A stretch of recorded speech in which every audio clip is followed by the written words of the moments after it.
People like the behind the scenes. Well, I'm trying to get it behind the scenes. I'm trying to we fix behind it. the scenes and live at the same time. We a minute late, guys. Yeah, because of Chris. It is my fault. I had to get some coffee this morning. Welcome to the home Stay front. up. Right. Coffee. Go ahead. This has got 2 times the caffeine in it, so prepare yourself this morning or you could run laps. Good morning. Say good morning if you're joining us. Thank you so much for spending your Wednesday morning with us. Hey, love, how are you? Did you tag me on the stream? I did tag you. Please share this out. Thank you for joining us again. We do this every Wednesday. Sometimes we change the times up. I gotta push the camera back. Just to keep you guys on your toes to make sure that you are paying attention to the show. Today we are going to talk about the reasons why you use a local lender, and these are from experience. We didn't Google any of these today because we've had quite a few fun times with out-of-state lenders. Got it. Hey, Lori, thank you for joining. So real quick, I'll let Evan introduce himself. I'm going to use spirit fingers this morning. Thanks for reminding me as always. I appreciate that. Cool. Evan, local realtor here in Austin. That's myself. I'm making it short. I got to go to a builder walkthrough today. Yeah, we got to make it a short one today. So if you have any questions, please ask. We will respond to questions. But we're talking about the reasons to use a local lender in our 3-part series. We have Brian Campbell on last week from Supreme Lending. If you didn't have a chance to see the episode, please check it out. You go on my page or Chris's page to view it. And also, too, I just want to give you guys a quick market update of what's been happening, so that way we all know what's going on and we're all better prepared. Just so you guys know, mortgage applications are up 19%. Guys, it's the highest it's been since the fall of 2016. Applications are up, okay. Yeah, mortgage applications are up. Buyers are out. So we got more buyers in the market, and the rates, they're expected to remain low during the spring. So I guess we'll keep an eye out for May. So we're seeing rates anywhere between 4 and 4.5. Word on the street is that rates are actually higher than they've been. They're higher than they've been? But that's still pretty low. I mean, 4.5% is still pretty low. You know, that some are in that range, so. But I'm just telling you, I've heard they're higher than they've been. Okay. So it's funny that the little emails we get, they're sometimes off than what we're seeing. Like, what was it that said that inventory was up? But I'm like, I can't see that inventory's up. I think I saw yesterday that 74 new houses hit the market, and I think it was 200 went pending. So we have a really low inventory. What is that? Well, when you say pending, for our viewers that means under contract. That means inventory is super, super low. So got it. Hey, so Captain Kirk. Thank you for tuning in, Mr. Kirk. Is that someone from you? Because I don't know Captain Kirk. Yeah, I know Captain Kirk. Thank you for tuning in, sir. So when she says pending, guys, that's when what she means is it went under contract. The seller and the buyer came to an agreement, and they have a new executed contract. Yeah, a new executed contract. See, that's why I like Krista. She always helps me fill in the blanks here. But anyway, tell them why we do the show, Krista. We do the show so we can help you as a potential buyer or seller, or your friends, anyone that may have interest in it, to give them information about what's happening in the market and how we can help you, because there's a lot of myths and false information out there. We want to make sure you guys have right information. Getting you the right information. And Google, just because it's on the internet, does not mean it's right. So we're putting all the false stuff out, to bed. We're going to make sure we give you right information. So today, like I mentioned, we're doing a 3-part series. Last week through next week. This is part 2 on lenders, and this week we're going to do why we use local lenders. And this is from experience, basically. Some of the horror stories that I've dealt with, I'm sure Evan has dealt with in regards to using lenders out of state or internet lenders. Got it.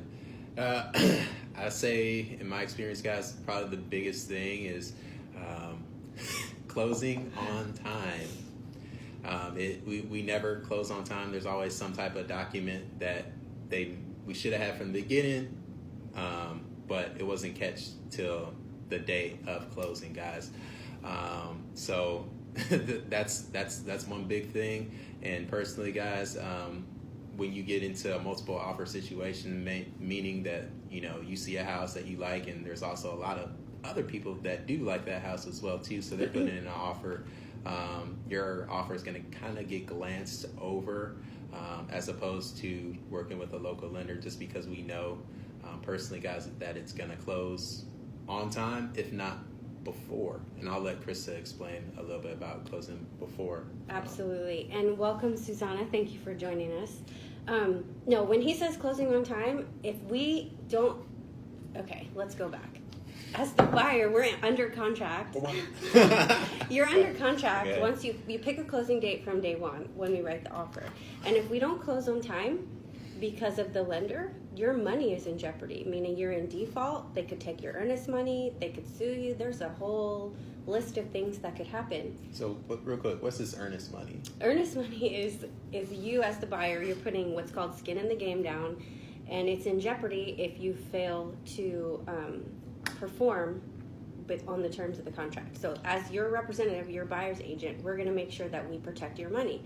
So with that being said, if you fail to close because your lender didn't close on time, your earnest money is in jeopardy. The seller doesn't have to extend, and that is totally the lender's responsibility to make sure. So you need to make sure that you're working with someone who has the past record of performing and closing on time.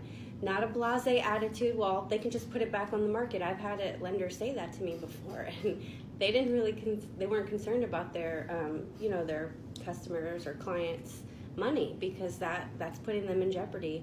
So closing on time is a big deal. In the contract it says on or before a certain date. We pick that date and pray that the lender can get it done, because we have no control over that. But that's why we tell you from the beginning, it may be here's an option to use one of our preferred lenders. You don't have to, but here are the reasons why, and that's what we're going over today. Making sure that we're protecting you.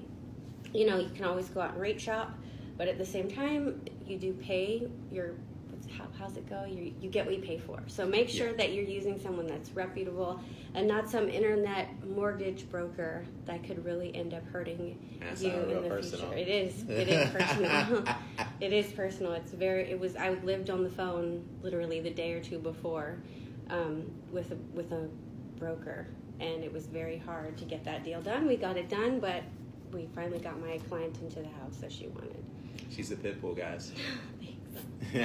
He wasn't very happy with me after that, but you got to protect your clients. Gotcha. Thank you for joining, Dion. We really appreciate you guys. Thank you for joining. I would say the second reason to go kind of hand in hand with on-time closing is doing a fast closing. And I've seen on submission instructions, offer submission instructions, if you have an internet lender, and they've called out some, which I won't name any names. Don't name no names. But if you have this particular lender, internet lender, they won't even consider it. They said if it's a multiple offer, we would prefer you use someone local, because they know that they have the reputation of not being able to close on time, much less the fast closing. And a fast closing is important here because of our market. And especially when you have multiple offers, the quicker the close, sometimes it's more, what's the word I'm looking for? What? It's more attractive? Yeah, more attractive. It's Okay. a stronger offer. So think about that. We have lenders that can close probably in 17 days. So that's very attractive to a seller that is ready to sell. And here, most of the time, they want a quicker close. Right. And typically, guys, a close usually 30 to 45 days. So if there's a multiple offer situation, like Chris is saying, one way for us to be able to make it stand out is to shorten that day, make it possibly less than 30 days. Typically, that's what a local lender can get done for you, and ultimately, you get the house of your dreams, which is what you want. Right, and your money, your earnest money, is going back to you, not just to the seller. And this earnest money that Krista talks about is usually about 1% of the sales price. So if we're looking at a $300,000 house, we're potentially talking about putting $3,000 in jeopardy. Yes, that's not a small chunk of change. Not at all. Even $100 of my money, I'm coming after you. So,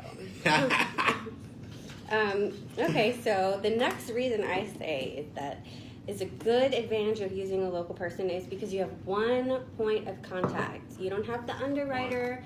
in New York and your lender here in Austin and your processor in California, you have one office, one person to tap on if something comes up, one person to call that has the answers or will get the answers for you. And that's important when you're trying to get your closing done. If you have to wait until so-and-so calls this person on a different time zone and gets the answers, it makes it very, very difficult. So it's very, for me and for us as a team, because we're working as a team to represent you, having one point of contact is really good. Got it. And Krista, she just mentioned all these people that are part of the loan. So it's not just, I mean, you have the loan officer, which is probably the main point of contact, but he has a team that he works with to help him get it down the field. So he has to communicate with all these other people to make sure things line up. Just like Crystal was talking about, you know, somebody else could be in a different time zone. Which impacts your funding. And here in Texas, if you don't fund on the same day, you don't get your keys. So most of the time, we schedule our closings for the morning. I had the same deal that the mortgage broker said, we didn't tell you to schedule your closing, but that's typical what we do. So this particular mortgage broker wasn't familiar with our norms. And was that out of state? Out of state. Out of state. Okay. Internet mortgage broker, the worst combination. Didn't know the tax rate here, but that's another episode for you guys. But basically, we have to make sure that we schedule it so you can get your keys, which means you won't be homeless. Because Right. if we close in the afternoon and the funding isn't done until late in the day, you What won't does get your funding mean keys. for people? Funding means that your lender has hit the funding button after they've reviewed all the documents. And here it's very important because it has to be funded before you will get your keys. So if we close at 3 p.m., you're probably not going to get your keys and you won't have a house to go to that night. So that's why we always schedule our closings for the morning to make sure the documents can be reviewed and the wire can go across and you can get your keys. My synopsis there, but There you go. I've had, and it really goes back to the one point of contact because the deal that I'm talking about, we had a mortgage broker, and then they had their investor who wouldn't talk to us. So we had then a processor, we had underwriter, and then we had lawyers that they sent the documents to, and we had no points of contact. With the investor, with the lawyers, they had to have lawyers review the documents. They weren't sure when the documents were going to come out. The seller didn't want to push the closing back again. It had already been pushed back once, so it's just a mess. And even if you have a local mortgage broker, I've dealt with a really good local mortgage broker. The key, I think, is to have someone in the state. It's very important to deal with someone in the state. Right. That's a good point, Krista. They know the law. William and Eddie, thank you for tuning in, guys. Everybody that just tuned in, please like, comment, share the stream. We want to get this out to many people as possible just to put the good information out there for those people that are looking to buy or either sell their home, so that way, we can get you guys to your ultimate goal. Do you have any other points? I have one more. It's just Okay. that, with a preferred lender, and again, you can use whoever you want. We give you options because we do this every day. We work in the field and we know who the good lenders are. With anything, there's good and bad. So we have a couple potential suggestions for you as far as, preferred lenders. At least give them a try. Talk to them. They'll tell you if they, like Supreme, Brian Campbell, he will tell you if you can get a better deal with someone else. He'll tell you to go somewhere else because you get a better deal. But at the same time, he'll tell you the truth. So it's good. We have established relationships with our preferred lenders, and we're suggesting them for a reason. You can choose whoever you want, but it's always good to at least consider it. Be open-minded. We're trying to make sure this is a huge purchase, and we don't want to jeopardize your money. So. Got it. All right, guys, if you're just tuning in, we're pretty much wrapping up, but just to give you guys the cliff notes of everything that we talked about today, we talked about the reasons why you guys should use a local lender as preferred to an online lender or like Chase Bank, Bank of America. We weren't naming names. Oh, God. Not naming names. You didn't hear that. We're going to edit that out. I mean, that was live. Can't edit out. Right. We're just gonna forget what you just heard. Yeah, just forget it. Got it. But the main reasons why we want to use local lenders, guys, is we want to close on time. The reason why we want to mainly close on time is we want to protect your earnest money, the 1% that you guys put down. So if you're looking at a $300,000 house, that's $3,000 of your money at risk if we do not close on time. Brian joined. Thanks, Brian. Hey, Brian. Thanks We talked about you earlier, so you're going to have to go back and watch it. All good things. Good things. The second thing, guys, why you want to use a local lender is to make your offer on your dream house stand out. And that's being able to close in less than 30 days. Fast close. And that's what can make you guys' offer stand out amongst the rest. Can anyone else hear? I hope that everyone else Brian, can turn up hear. your audio. Right. We hope it's just your phone, Brian. But specifically, Brian Campbell can do a 17-day close. I've seen him do 14 days. See? He's really good. The third point is communication. One person for communication. That's what we talked about, guys.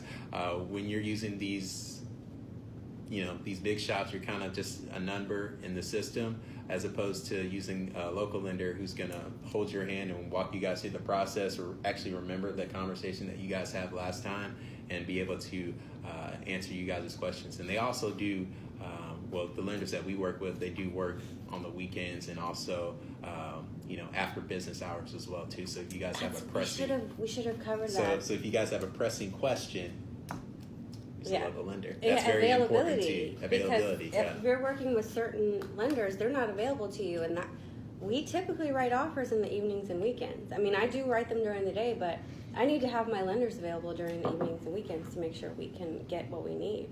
So we forgot to cover that one. Yeah, but hey, that's why I always do the synopsis. And then I don't know, what was the last point? Established relationship. Oh, okay. So yeah, having established a relationship, we recommend, like I said, we have a number of lenders that you guys can use, people that we had experience with. So it's just a smooth transaction from beginning to end with, no craziness happening. Yeah. And it can be stressful for everyone.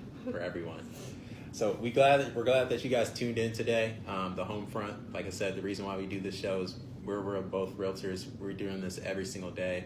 We just want to make sure that you guys do get the home of your dreams. Feel free to message myself or message Krista Campbell at Evan Spencer. And we hope that you guys tune in next week for our last part of the lender series. Maybe we'll have Brian back on if he wants to. Yeah, Brian, you might be invited back. Yeah. Anyway, thanks for tuning in, guys. Thanks, I got a builder walkthrough to go through. Yeah, we'll see you next week. Thanks again for watching. And please share this out. Share the stream.